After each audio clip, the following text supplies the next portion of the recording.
Je le disais à l'entame de ce journal, nous recevons ce soir M. Tahir Hamid Guilin, ministre des Finances et du Budget. Monsieur le ministre, conformément à la loi fondamentale consacrant la 4e République, l'examen de la loi de finances devrait se faire sur la base du budget programme. Dites-nous, qu'est-ce que le budget programme? Merci beaucoup, madame. Le budget programme, c'est un mécanisme de budgétisation qui veut que toutes les dépenses qui se font dans un ministère soient regroupées sous une même ligne, sous un même chapeau, qui est le programme. Et un programme qui sous-tend un certain nombre d'actions et avec des résultats et des cibles à atteindre. Voilà, au lieu que ce puisse se faire comme de tradition, des lignes qui étaient là sans qu'il y ait des objectifs définis et arrêtés. Nous sommes dans le processus de passage au budget programme, c'est des directives de la CEMAC, et pour ce qui est du cadre, nous allons complètement passer sous mode budget programme en 2022. Dans les discussions générales, les députés ont particulièrement mis l'accent sur le retard accusé pour l'élaboration de cet instrument financier de l'État pour l'exercice 2020. Pourquoi ce retard alors que le dit document devrait être déposé sur le bureau du président de l'Assemblée nationale en octobre dernier? Merci beaucoup, madame. Ce budget, nous l'avons quelque part sciemment pas déposé parce qu'on avait des discussions qui n'étaient pas terminées. Nous avions convenu déjà en mars 2018 avec la Banque mondiale de convenir d'un mécanisme de stabilisation des recettes pétrolières et que s'il y a un mécanisme, nous pourrions bénéficier d'un appui budgétaire de 100 millions de dollars. Jusqu'en septembre, on ne s'est pas entendu avec la Banque mondiale sur quel mécanisme adopter. Ils avaient leur propre idée, nous avions la nôtre. Et en octobre, nous avons eu un arbitrage du chef de l'État et qui nous a donné la conduite à tenir. Et c'est ainsi que, fort de cela, nous sommes partis à Washington lors des assemblées de printemps du FMI et de la Banque mondiale. Nous avons discuté avec la Banque mondiale et nous sommes tombés d'accord techniquement sur un document conforme aux instructions et aux orientations du chef de l'État. Et nous sommes rentrés avec les équipes même de la Banque mondiale ici à N'Djamena. Fin octobre, nous avons travaillé ensemble et on a déposé sur la table du Conseil des ministres le 8 novembre un mécanisme de lissage des recettes et de la production pétrolière. Ce mécanisme a été par la suite adopté par l'Assemblée par la procédure d'urgence. Et ça a été, la loi portant un mécanisme de lissage a été promulguée le 27 novembre. Et dès que ça a été promulgué, nous l'avons inséré dans la loi de finances et on a déposé la loi de finances en Conseil de ministres le 29 et transmis à l'Assemblée. Voilà le petit retard, ce qui nous permet quand même de pouvoir bénéficier courant janvier d'un appui budgétaire de 100 millions. Monsieur le ministre, dans votre exposé devant les parlementaires, vous avez relevé que c'est un budget social. Comment entendez-vous orienter ce budget vers le social? Disons que pour nous, c'est un budget de reconquête de nos parts de marché, un budget de reconquête de notre croissance économique, mais c'est aussi un budget qui a une grande dimension vers l'écologie, vers l'énergie verte, encourager les acquisitions des instruments et d'appareillage pour l'énergie renouvelable dans les provinces, dans les villages et dans les villes, mais aussi pour encourager les investissements dans le secteur de l'énergie. Ça, c'est d'un côté. Et de l'autre, ça facilite la création d'entreprises, l'exercice de l'activité commerciale et l'amélioration du climat des affaires.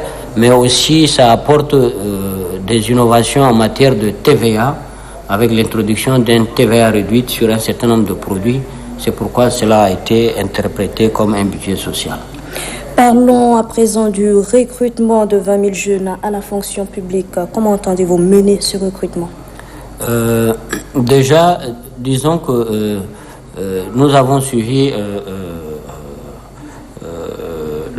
l'engagement du chef de l'État qui était de recruter de 20 000 jeunes en 2020. En 2020, oui.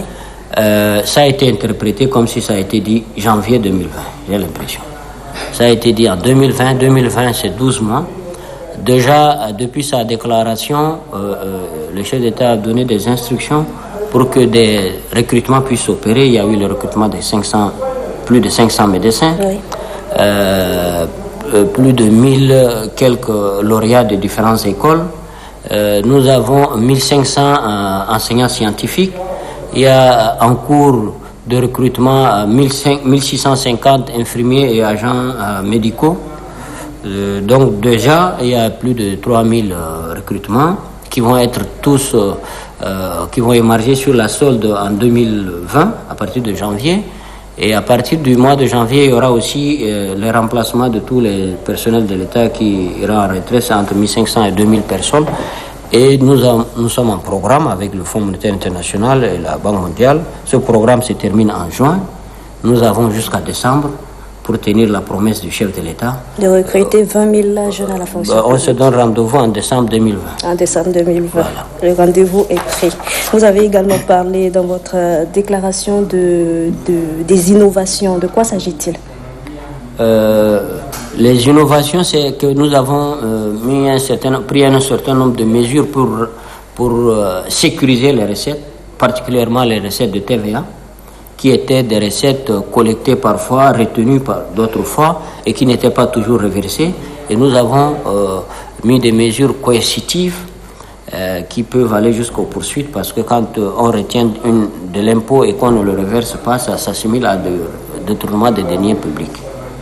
Et ça peut aller jusqu'à la condamnation. Entre autres innovations, et nous avons l'ensemble des innovations en matière d'énergie verte, de création d'entreprises dans les NTIC pour l'agriculture, l'élevage. Voilà, madame. Ok. À quand la levée des 16 mesures prises par le gouvernement il y a de cela 3 ans et la levée du gel à des avancements pour les agents de l'État? Disons que déjà les partenaires sociaux et l'État, dans le cadre de la plateforme, se sont engagés suivant un canevas de travail. Et voilà, nous sommes en train de travailler par rapport à ce canevas. Il y a des rapports à produire, il y a des vérifications à faire, il y a des confirmations à avoir. Et il y a des économies qui ont été annoncées par les partenaires sociaux et le ministère de la fonction publique. Et de manière tripartite, avec les finances, ce travail de recollement, de recomptage et de revérification et de confirmation est en train de se faire. Et progressivement, quand cela aura été fait, nous aviserons. Voilà. Peut-on espérer cela pour 2020? Il faut toujours espérer. Voilà. 2020 est une année de consultations électorales. Quelle est la rubrique dédiée pour l'organisation de ces élections dans la loi de finances pour l'exercice en cours? Est-ce que l'État comptera seulement sur ses partenaires? D'abord, l'année électorale, c'était 2019. Pour des raisons d'agenda, de calendrier, il y a eu un glissement. Donc, nous avons budgété, l'État avait budgété un montant pour ce qui est de sa part dans le budget 2019. Ce montant est sanctuarisé, c'est-à-dire que c'est disponible en termes d'engagement et de ligne. Sur 2019, nous n'avons pas jugé utile de reprendre ça en 2020 parce que c'est les fonds sont là. Voilà, les titres de paiement sont disponibles au Trésor. Pour ce qui est des partenaires, ils vont participer jusqu'à ce que les informations que nous avons jusqu'à là, c'est qu'ils vont participer autour d'un tiers ou bien plus à ces consultations. Monsieur le ministre des Finances et du Budget, nous arrivons au terme de cet entretien. Avez-vous un mot de fin? Je vous remercie.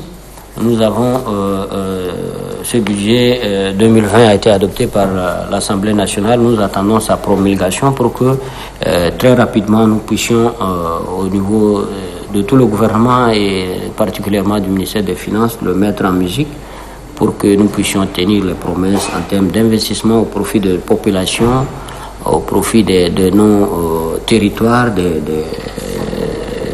reprendre les activités, les chantiers, les routes, tout ce qui a été prévu dans le cadre de ce budget. Je pense que ça va être une année de remontée en puissance et de remontée progressive de notre croissance économique.